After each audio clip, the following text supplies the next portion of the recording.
Welcome to part 2 of our topic in about sin. I hope you have listened to our first part of sin, and this is a continuation. Let us ask the question, what are deadly sins? What are deadly sins? Deadly sins are like roots of sinful acts in our hearts. They originate from our hearts and they result in doing sinful acts. So deadly sins are like roots in that come from our heart and makes us do sinful acts, further sinful acts. So what are the seven deadly sins? They are pride, envy, gluttony, lust, anger, greed, and sloth.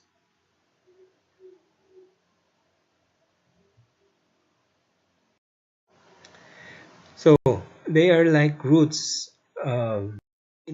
You these are signs that you have these seven deadly sins. You are easily offended. You think highly of oneself, does not want to be overtaken. You are self-centered, ego bloated, thinks of oneself as special. What are signs that you have this envy? You want to have whatever the other person has better. Takes dislikes the success of others. You have problem. Gluttony. You are never satisfied, but rather craves excessively for more pleasure of the senses. Impure looks, impure thoughts, impure acts. Anger. Angers out of proportion, often hurts others by words or by physical means, utilizes anger as a defense mechanism almost always. Greed. You accumulate excessively whatever would give a sense of power, wealth, and fame. Laziness in work, laziness at home, laziness in spiritual matters. Okay, we can also divide sin into two categories, sin of omission and sin of commission. Failure to perform an obligatory act, like for example, there's someone who asks for your help and you have all the means to help and yet you did not act. That is a sin of omission. Or if you see your friend doing something bad, committing sin, and you just let it go, you did not do anything, so not even to pacify him, so that is a sin of omission. Now the rest of the sin, if you perform the forbidden act, we classify that as sin of commission. So here we have a new classification of sin, sin of omission or sin of commission.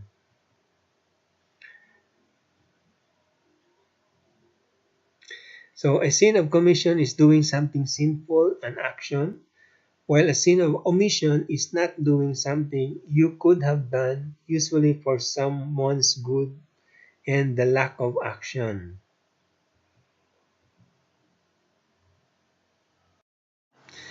Now, is there a sin that is unforgivable? What is this unforgivable sin? Sin that are unforgivable are sins against the Holy Spirit. Now, you are thinking, what are these sins against the Holy Spirit? The church gives us six examples of sins against the Holy Spirit: presumption, despair, resisting the known truth, envy of another's spiritual good, obstinacy in sin, and final, impenitence.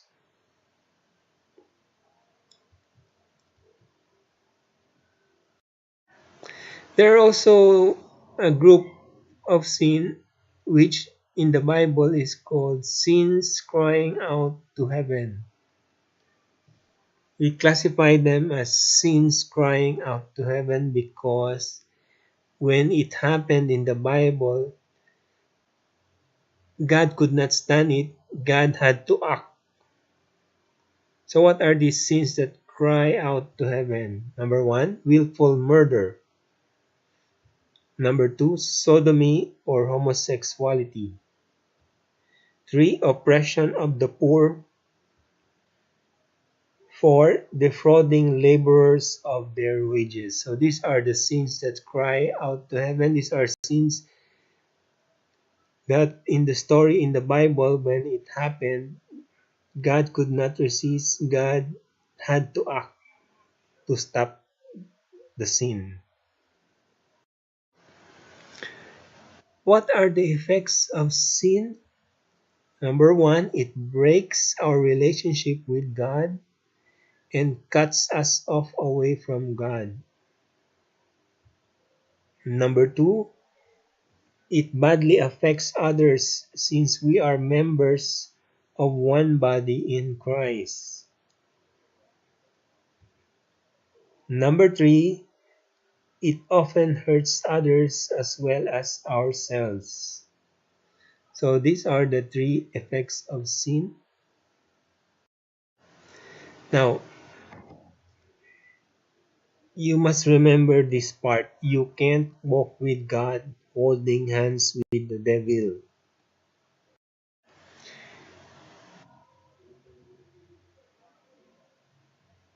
You receive the sacrament of communion and yet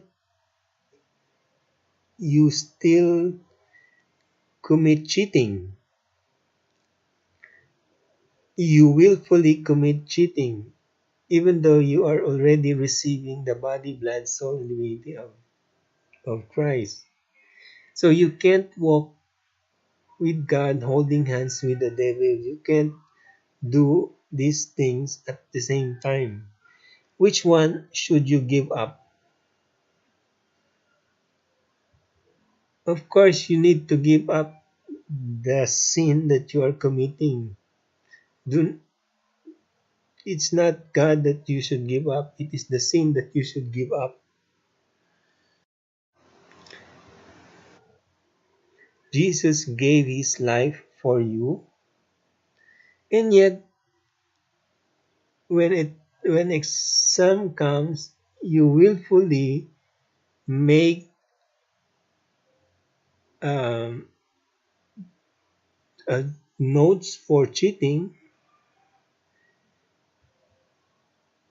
and you can't walk with God holding hands with the devil.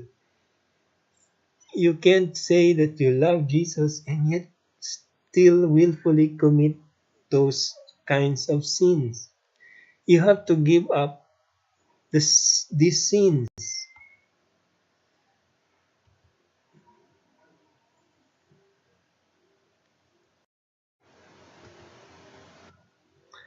because these sins can add up to the suffering of our Lord. And that's why in the Sacred Heart, He shows us His heart that has thorns because every time we commit sin, we are adding up to His suffering. Remember, Jesus uh, um, Jesus take up has taken up all the effects of our sins, including us here in the present time.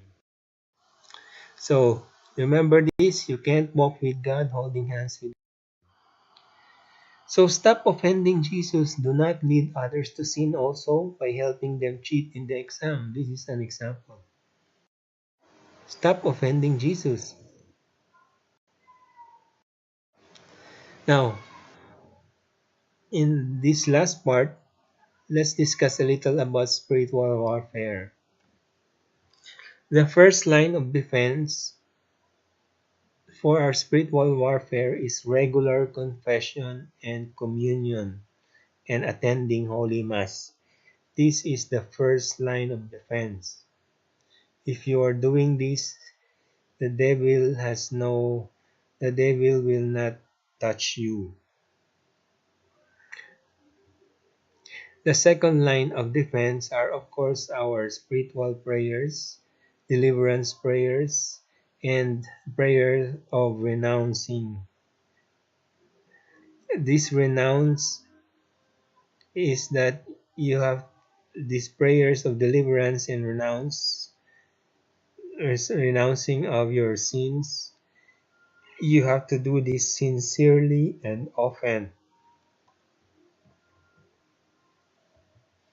The third line of defense, the last part, is by use of sacramentals.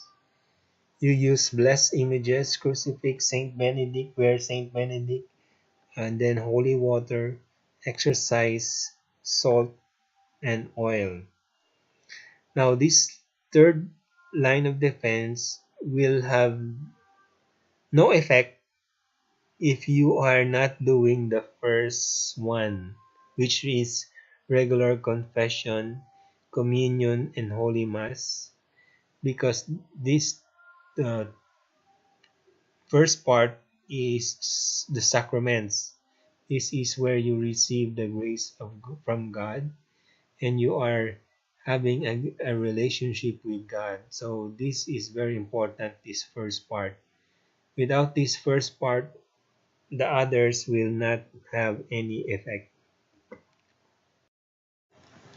So this is an example just to show you how to renounce the occult and other beliefs. This is done in front of the Blessed Sacrament.